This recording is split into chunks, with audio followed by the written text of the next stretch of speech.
Word विचार। कल आप लोगों ने महर्षि सूत्र पढ़ा, कुल मिलाकर के कितने वर्ड पढ़े थे आप लोग? वर्ड कितने पढ़े थे? तो स्वर आपने पढ़ा 9।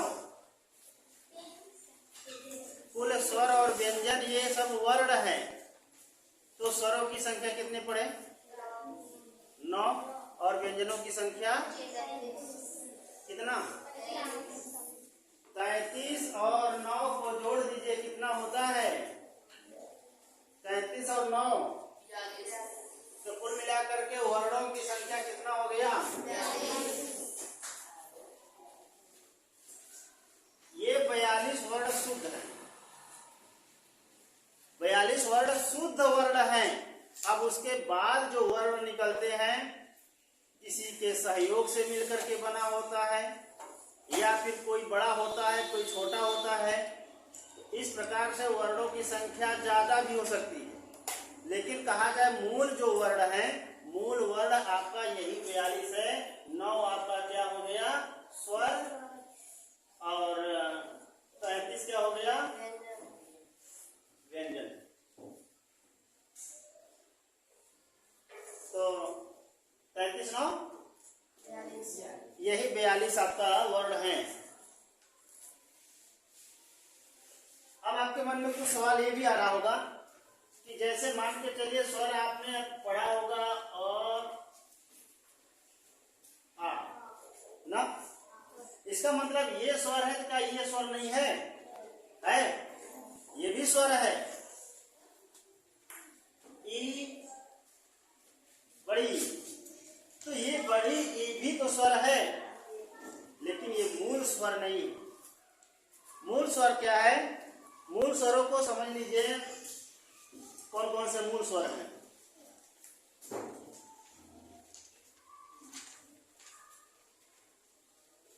एक अ हो गया, ई, उ,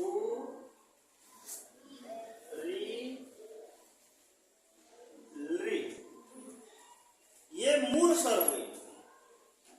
इसमें किसी का सहयोग नहीं है। ये जो मूल स्वर है, ये इसमें किसी का भी सहयोग नहीं है। अब जैसे मान के चलिए ये अ का दीर्घ क्या हो जाएगा? आ, और ई का दीर्घ बड़ी ई, ऊ का दीर्घ बड़ा ऊ, और री का दीर्घ बड़ी री लिखना जानते हैं ना? हाँ, ये बड़ी री, इसका मतलब री भी 2 प्रकार के होता है, और री हमेशा छोटा ही होता है। आप सोच रहे हैं कि ल में री लग गया, इसका मतलब ये व्यंजन है? नहीं, ये वैदिक, ये व्याकरण के अनुसार, पाणिनीय अष्टाध्यायी के अनुसार ये री स्वर है, व्यंजन नहीं है। इसको स्वर के अंतर्गत रखा है, और इसका कोई न बड़ा होता है ना तो छोटा होता है, जैसा है वैसा ही रहेगा। अ का तो बड़ा हो सकता है आ, ई की बड़ी हो सकती है ई, और ऊ का भी बड़ा हो सकता है ऊ, री का भी बड़ा हो सकता है री, लेकिन री का बड़ा छोटा नहीं होता, वो जैसा है वैसा रहेगा। स्वर को अभी हम लोग काउंट कर रहे हैं। स्वर होते कितने प्रकार के हैं कुल मिला करके? अभी तक हम लोगों ने पढ़ा कि जो मूल स्वर है, मूल स्वरों की संख्या कितना हो गया? 5। ऐसे समझिए, जो मूल स्वर है, मूल स्वरों का संख्या हो गया 5। अब उसके बाद ये 4 तो जो स्वर है, ये आपका जो है दीर्घ स्वर है। अब दीर्घ स्वरों की संख्या कितना हो गया? 4। 5 4 9। अभी कुछ और बचे हुए, जैसे क्या क्या है? ए, ओ, ये जो है ये संयुक्त स्वर है। ये 4 ऐसे वर्ण हैं, संयुक्त स्वर है। इसलिए संयुक्त स्वर है क्योंकि इसमें 2 स्वर मिला हुआ है। इसमें 2 स्वर मिला हुआ है, इसलिए ये संयुक्त स्वर है। जब आप संधि पढ़ेंगे ना, जब संधि आपको पढ़ाएंगे तो कौन कौन से वर्ड मिलेगा तो ए बन जाएगा, तब आपको अच्छी तरह से समझ में आ जाएगा। लेकिन अभी मूल रूप से जानते रहिए ये संयुक्त स्वर है। इसमें कोई न कोई दो स्वर मिले हुए हैं, इसलिए संयुक्त माने इकट्ठा मिला हुआ। तो कोई दो स्वर मिला हुआ है उसे संयुक्त कहते हैं। तो इसमें कौन कौन सा मिला हुआ है? अ और ई मिला हुआ है, ये बराबर बनेगा ए ना। तो दो स्वर मिला कि नहीं मिला? अ और ई से मिला है, मिलकर के बना है ए। ठीक है। उसी तरह से आपका इसमें आ जाइए, अ और ऊ से मिलकर के बन गया ओ। इसका मतलब अ और ऊ मिलकर के ओ बना। इसमें भी दो वर्ण हैं और इसमें भी दो वर्ण हैं। इन दो वर्णों के मिलकर के योग से बना है ए, और इन दोनों वर्णों के योग से बना है ओ। अभी ये बचा है और ओ। ठीक है। जैसे इसमें कौन कौन सा मिलकर के बना है? ये वाला सबसे पहले अ तो रहेगा ही। अब इसमें अगर मान के चलिए ए है, जैसे एक तो संधि है वृद्धि संधि। वृद्धि का मतलब होता है बड़ा, वृद्धि संधि का मतलब होता है बड़ा। तो बड़ा वाला जो है, जैसे मान लीजिए ये दोनों में से कौन बड़ा है?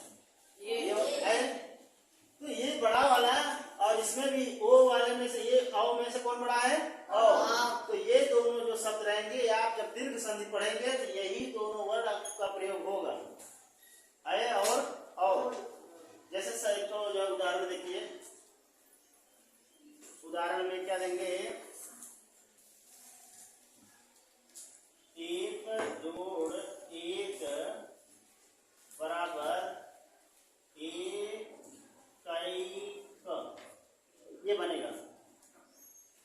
अब जब संधि आपको दीर्घ बढ़ाएंगे तो ये भी आपको समझ में आ जाएगा। लेकिन ध्यान देना ये है कि ये ए कैसे बना, ये वाला ए कैसे बना। तो क्या है यहाँ पर? ए क के बाद कौन सा स्वर है? अ ना। फिर यहाँ पर कौन सा स्वर है? ए। इसका मतलब अ और ए मिलकर के बना है, समझे? इसका मतलब यहाँ पर क्या है? अ और ए बराबर है। अब उसका नंबर आता है, उसका नंबर ये वाला होता है। इसमें भी मिलकर के बना है अ और ओ मिलकर के बना बराबर औ। तो ये जो चार स्वर हैं, ये चार स्वर संयुक्त स्वर कहे जाते हैं। अब आप लोग काउंट कर लीजिएगा, संयुक्त स्वरों की संख्या कितनी हो गई? 4। आप सोचे इतना जो स्वर रहेगा, कुल स्वर, चाहे जो संयुक्त स्वर कहिए, चाहे मूल स्वर कहिए, चाहे दीर्घ स्वर कहिए, ये टोटल मिलाकर के हुआ 5 4 9 4 इतने स्वर होते हैं। इतने स्वर होते हैं, लेकिन कुल मिलाकर के ये 9 स्वर शुद्ध नहीं है। शुद्ध में केवल आपका यही 5 है जो मूल स्वर है, ये शुद्ध है। और इसी मूल स्वर का ये दीर्घ है। दीर्घ स्वरों की संख्या 4 और संयुक्त स्वरों की संख्या 4। अब आपसे प्रश्न जो है बनता है, प्रश्न पूछा जाए कि मूल स्वरों की संख्या कितनी होती है? 5। दीर्घ स्वरों की संख्या कितनी होती है? 4। और संयुक्त स्वरों की संख्या कितनी होती है? 4। आप जो है तीनों को जोड़ दीजिए, 13। तो पूरा स्वर जो है आपका 13 हो गया। अब स्वरों में किसी को दिक्कत पहचान लेंगे ना? आप मान के चलिए इसको मिटा दें। ये तो समझ लिखे हैं कि नहीं आप लोग? नहीं लिखिएगा तो प्रॉब्लम होगा। तो क्या कर रहा है? कैमरा तो चल रहा है। क्या कर रहा है? कैमरा चल रहा है, वो यूट्यूब पे भेज देंगे। अब जिसके पास नहीं है तब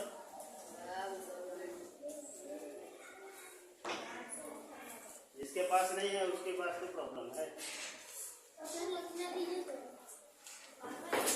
हाँ, इसको नोट कर ही लीजिए।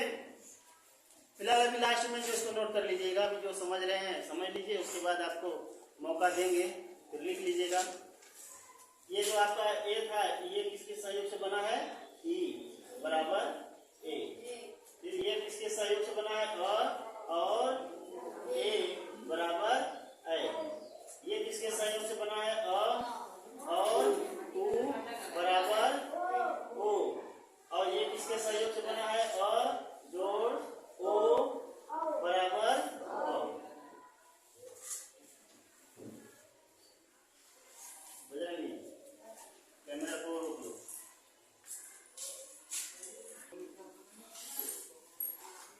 स्वर स्वर तो आप लोग जान गए। स्वर का किस प्रकार से विभाजन किया गया है। मूल स्वर कितना होता है 5, संयुक्त स्वर कितने होते हैं 4। और दीर्घ स्वर। दीर्घ स्वरों के अंतर्गत कौन कौन सा स्वर आता है ना। और मूल स्वर में कौन कौन आता है आ, ई, उ, री, ऋ ना। इसका मतलब अ का जो प्रत्याहार है वो मूल स्वर है। और संयुक्त स्वर आप लोग जान भी करते हैं अ और ये से मिल करके ये बना। इसी तरह से आप लोगों ने चारों जाना। अब हम लोग जो है व्यंजन के बारे में जानेंगे। ठीक है। व्यंजन में आपने अभी देखा था कि व्यंजन में जो है वर्णों की संख्या 33 पड़ा। 33 के अलावा भी कुछ ऐसे व्यंजन हैं जो कि व्यंजन के अंतर्गत रखा गया है, जैसे क्ष, त्र, ज्ञ, स्र, द्य। ये क्या है ये संयुक्त व्यंजन है। जैसे आपने संयुक्त स्वर पढ़ा था उसी तरह से संयुक्त व्यंजन भी होता है। क्ष, त्र, ज्ञ, ज्ञ, द्य, स्र ये संयुक्त व्यंजन है।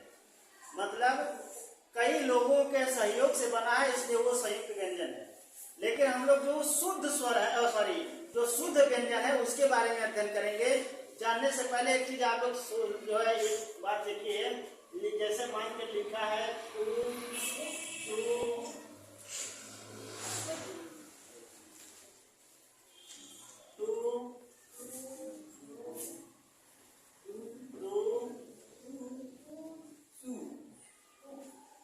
ये पढ़ने में बड़ा अटपटा सा लग रहा है ना। बड़ा अजीब लग रहा है कि कु चू टू तू कु। इसका क्या मतलब है।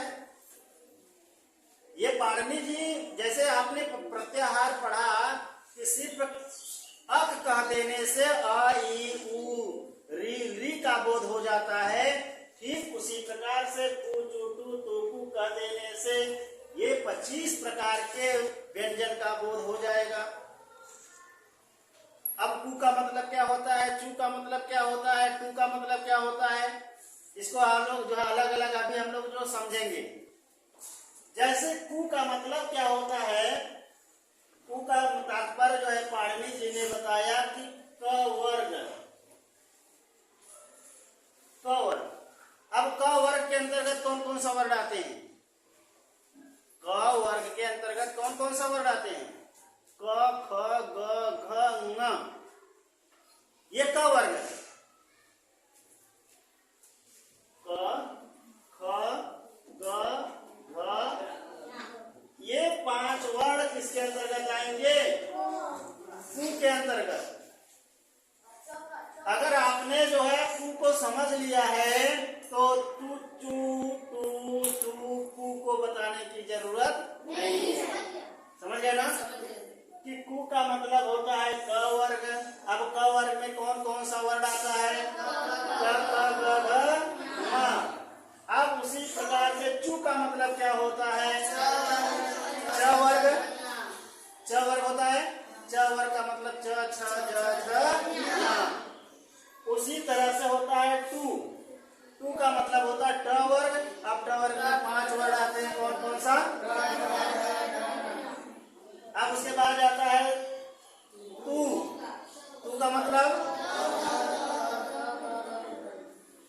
हाँ इसी तरह से आपका पू वर्ग में भी प वर्ग जो आता है उसमें प प प फ म। सरल है ना। इसका मतलब जो है पाणिनि जी चालाक थे। वो क ख ग घ ङ च छ ज झ ञ पढ़ाने से अच्छा था वो कु चू टू तू कु बोल दिए। इसका मतलब आप समझ लीजिए कि वो जो है 25 प्रकार के जो व्यंजन है उसको वो बता रहे हैं, है ना। अलग अलग बताने की उनको जरूरत ही नहीं पड़ा। सिर्फ यही 5 अक्षरों से 25 वर्ण उन्होंने का बोध करवा दिया।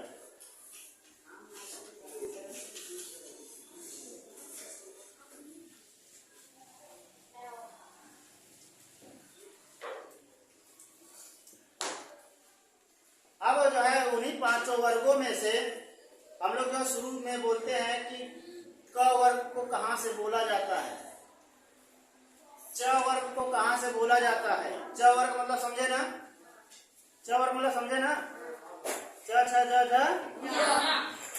क वर्ग मतलब, हाँ तो इस वर्ग अगर आपको बोलते हैं क वर्ग बोलते हैं तो आप लोग क ख ग घ अंग समझिएगा। अगर च वर्ग हम बोलते हैं तो च छ ज झ यहाँ बोलिए, समझिएगा, ठीक है। जैसे जैसे वो जो है बीएड में वो बच्चा था, मतलब मित्र था, तो वो बड़ा जो है इन सब जो है शब्दों को बहुत अजीब तरह का प्रयोग करता है, बहुत अजीब तरह का प्रयोग करता है। बोलता है कि जैसे जो लोग कू चू टू तू पू नहीं जाने होंगे तो बोलेंगे तोरी चुटू। चुटू मतलब क्या? जो नहीं सुना होगा उसको लगा गाली दे रहा है, गाली है नहीं ना। जो विद्वान रहेगा वही समझेगा चुटू का मतलब क्या होता है। चुटू का मतलब क्या? च वर्ग और, अरे वाह, बड़ा जल्दी समझ गए हैं।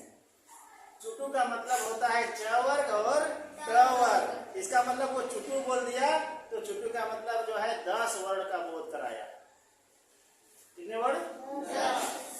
अब जो कोई नहीं जानेगा तो लोग लग रहा है कि हमारे को फलाने की गाली दे रहा है, नहीं ना समझेंगे ऐसा। नहीं। अब तो आप लोग जान गए हैं चुटू का मतलब होता है च वर्ग और ट वर्ग, ठीक है।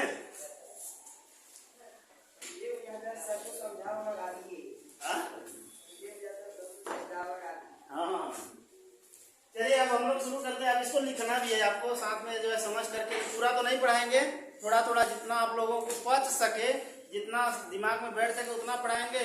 फिर जो कुछ बचा रहेगा फिर आपको कल पढ़ाएंगे, लेकिन समझना है। जब तक समझ में नहीं आएगा तब तक हम आगे नहीं बढ़ेंगे। सबसे पहले आप लोग पहला सूत्र देखते हैं वर्ण विचार के अंतर्गत। वर्ण विचार के अंतर्गत आप लोगों को समझना है, एक तो सूत्र होता है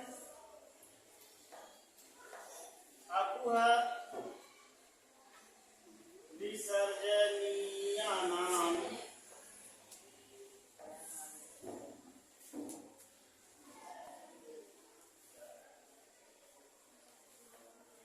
कंठ,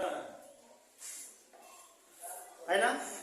ये एक प्रकार का सूत्र होगा। आपको भी जैसे कुचू टूतू को बोले हैं तो आपको थोड़ा समझने में दिक्कत नहीं हुआ, उसी तरह से ये भी सूत्र आपको देखने में लग रहा होगा कि बहुत बड़ा है, ये फार्मूला लग रहा होगा बहुत बड़ा है, लेकिन अभी इसको एक एक करके तोड़ करके समझिएगा तो लगेगा कि ये तो बहुत सरल है।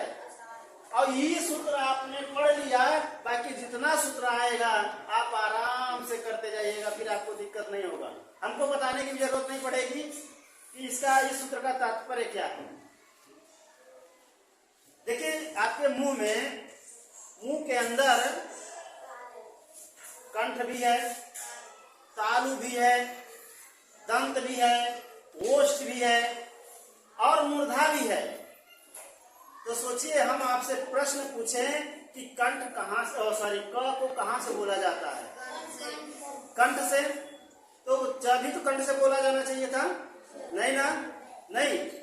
देखिए आपके मुंह में है, जीवा भी है, दांत भी है और होस्ट भी है। आप उसी को नकल करिए, आपके नकल करने का एक सामग्री है, तो आप खुद पहचान लेंगे कि क को क्या बोला जाता है, ख को क्या बोला जाता है, पहचान लेंगे।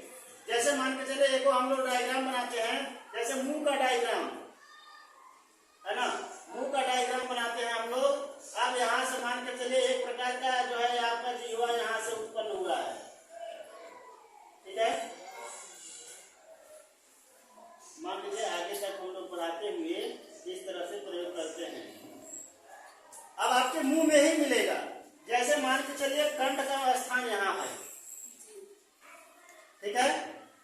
तालु का स्थान थोड़ा सा यहाँ से है, यहाँ पर है, और मूर्धा का जो है यहाँ पर स्थान है, और दंत का स्थान यहाँ पर है, और ओष्ठ का स्थान यहाँ पर है। मान के चलिए, फिगर पर मत जाइए, आपको समझने की बात है, फिगर को समझाने की जरूरत नहीं है। आपके मुंह के अंदर है, जैसे सबसे पहले कंठ शुरू होता है, फिर उसके बाद तालु शुरू होता है, फिर जो है मूर्धा शुरू होता है, फिर दंत शुरू होता है, फिर ओष्ठ शुरू होता है। अब आपसे पूछे प को क्या बोलेंगे, ट को क्या बोलेंगे, तो आप बिना किताब देखे बता देंगे कि इसको ये चीज बोलते हैं। जैसे मान के चलिए हम लोग जो है सबसे पहले क को देखते हैं। कंठ कहाँ से बोला जाना चाहिए? मतलब यहाँ से आवाज कंठ से निकलना चाहिए। अच्छा रच के कंठ को दबा दीजिए। क निकला? नहीं निकला। क्यों? क्योंकि उसका सहयोगी पार्टी कंठ है। कंठ को अगर डैमेज कर दीजिएगा तो आप नहीं बोल पाइएगा, है ना? तो इसका मतलब क को हम लोग कंठ से बोलते हैं, ख को भी हम लोग कंठ से बोलते हैं, ग हम लोग कंठ से बोलते हैं। ग को बोलिए, मतलब यहां से निकल रहा है आवाज, कंठ से ही निकल रहा है। अब उसके बाद कहने का मतलब जिह्वा का जो जहां से जड़ है वहीं पर कंठ है, वहां से जो वर्ड निकलेंगे, जो वहां से स्वर निकलेंगे उसको कंठ बोले जाएंगे। फिर उसके बाद ये जिह्वा का जो भाग है, ये वाला, ये आपको बता दें जिह्वा का भाग है। ये जिह्वा का भाग जब जो है जब हल्का सा टेढ़ा हो करके यहाँ पर स्पर्श करेगा, यहाँ पर, कंठ में नहीं। कंठ में जो करता है वो तो का हम न बोलते, लेकिन जब जिह्वा का भाग यहाँ पर स्पर्श करेगा तो ये आपका तालु बोला जाता है, अर्थात तालु पर वो स्पर्श कर रहा है ना? जैसे मान लीजिए च हल्का सा आपका जिह्वा का भाग टेढ़ा हो करके तालु में जब स्पर्श कर रहा है तो तालु हो गया। आप सोचिए, आप जिह्वा को टेढ़ा मत करिए और वैसे खुले जिह्वा से बोलिए तो नहीं बोल पाएंगे। जिह्वा को आपको हल्का टेढ़ा करना पड़ेगा, तालु में स्पर्श कराना पड़ेगा, तभी छ यहाँ निकलेगा। और स्पर्श नहीं कराइएगा तो छ यहाँ नहीं निकलेगा, है ना? अच्छा, जो है जिह्वा को टेढ़ा मत करो। अब बोलिए निकला।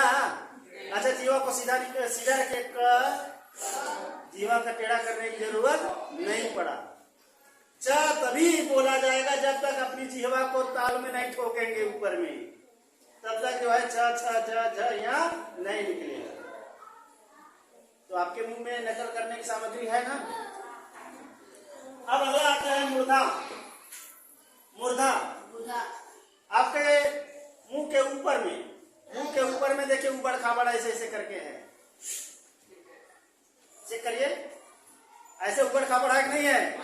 जब आपका जीवा वहां पर ऊपर पे स्पर्श करेगा जहां टेढ़ा मेढ़ा है, जब वहां पर स्पर्श करेगा तो वो वर्ड जो है मूर्धा बोले जाएंगे। जैसे ट्राई करिए, टेढ़ा करके अपने जीवा का अगला वाला भाग टेढ़ा करके मूर्धा से बोलिए निकलेगा, ट बोलिए निकला ना? तो जब मूर्धा में जीवा स्पर्श करेगा तो उसको मूर्धा बोलेंगे। आप सोचिए, जीवा को वहां पर स्पर्श करा करके क बोलिए, बोल पाएंगे? नहीं निकला ना? निकल रहा है, शुद्ध नहीं निकल रहा है, नहीं निकलेगा। तो जीवा जब मूर्धन्य पर स्पर्श करते हुए जो स्वर निकलेगा उसको मूर्धा बोलेंगे। तो कंठ, तालु, मूर्धा, ये तीन चीजों को हम लोगों ने समझ लिया। अब उसके बाद अगला देखते हैं दंत। दंत किसको बोलते हैं? दांत। मतलब जब आपका जिह्वा दांत से सट करके बोलेगा, दांत का स्पर्श करते हुए बोलेगा, तो उन वर्णों को दंत बोलेंगे। जैसे अच्छा, जीवा को दांत पे स्पर्श मत करिए, जीवा को दांत में स्पर्श मत करिए, तब बोलिए हाँ, जीवा को दांत पे स्पर्श मत करिए, फिर तब बोलिए निकला। जब आप जीवा यहाँ पर जो दांत पर स्पर्श करेंगे तो निकलेगा निकला ना? इसलिए उसको दंत बोले, आवाज होता रही है, इसलिए उसको जो है दंत बोलते हैं। और ओष्ठ वो है आपके मुंह के बाहर में जो है, जब दोनों ओष्ठ का क्रिया होगा, आपस में स्पर्श करेंगे, गोला बनेगा, तो उसको होष्ठ बोलेंगे। जैसे दोनों होठों को चिपकाइए, पा। अच्छा, जो दोनों होठों को मत चिपकाइए, बोलिए निकला प, नहीं निकला। जब तक दोनों होस्ट को नहीं स्पर्श कराएंगे तब तक प वाला वर्ड नहीं निकलेगा। प फ प भ म। ठीक है, अभी आप सिर्फ इतना ही जानिए। कम से कम 5 वर्गों को आप लोगों ने समझा। क वर्ग को कंठ से बोलेंगे, च वर्ग को तालु से बोलेंगे, ट वर्ग को मूर्धन्य से बोलेंगे, त वर्ग को दांत से बोलेंगे और प वर्ग को ओष्ठ से बोलेंगे। तो सब ये तो हमने थोड़ा सा डायग्राम के चित्र के माध्यम से समझाने का प्रयास किया है। अगर इस चित्र से भी आपको समझ में नहीं आया है तो ये जो है सूत्र से आपको निश्चित रूप से समझ में आएगा कि कंठ से कौन कौन सा वर्ड बोला जाएगा। आप लोग बोलिए, ये जो सूत्र लिखा हुआ है अकु विसर्जनीय नाम कंठ, बोलिए वाचन करिए। अकु विसर्जनीय नाम कंठ। पढ़ने में दिक्कत हो रही है, एक साथ में नहीं बोल पा रहे हैं, एक साथ में बोलिए। अकु विसर्जनीय नाम कंठ। अकु विसर्जनीय नाम कंठ। आप सूत्र को नहीं भूलिएंगे। देखिए, कभी कभी होता है लोग सूत्र पढ़ भी नहीं पाते हैं, लेकिन वाचन करने से सब आप सूत्र भी पढ़ लेंगे। आपको बड़ा सा लग रहा होगा, आपको वो विसर्जनीय नाम कंठ बड़ा तो लग रहा होगा, लेकिन है बहुत सरल। अब ये कह रहा है कि कंठ किससे किससे बोले जाएंगे, कौन कौन सा वर्ड है जो कंठ से बोले जाएंगे। तो ये खुद ही बता दिया है कि कौन कौन सा ऐसा वर्ड है जो कंठ से बोले जाएंगे। सबसे पहले बोला है और ना, अब उसके बाद बोला है कु,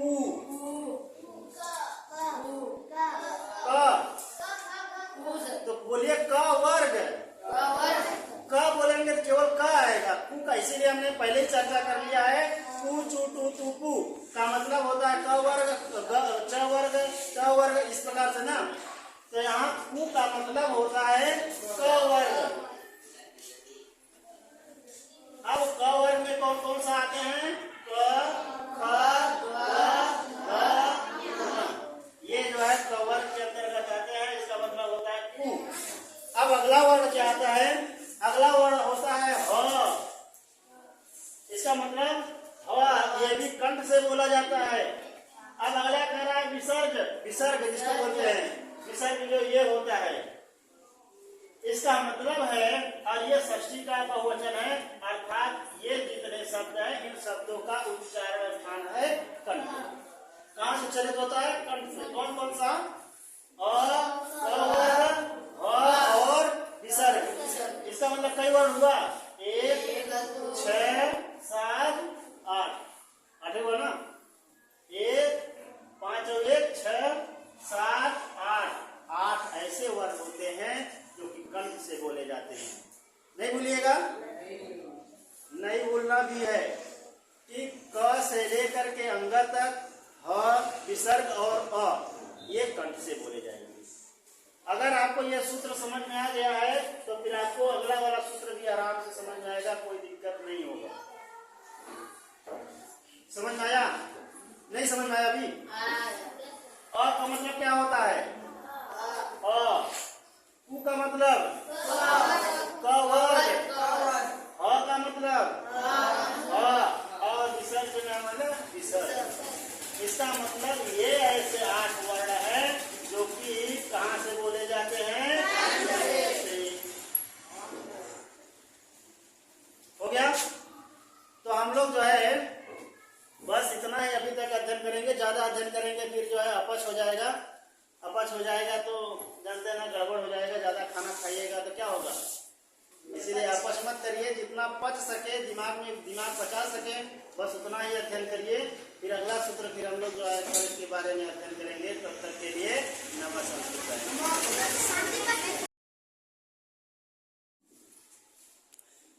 एकम द्वि त्रि।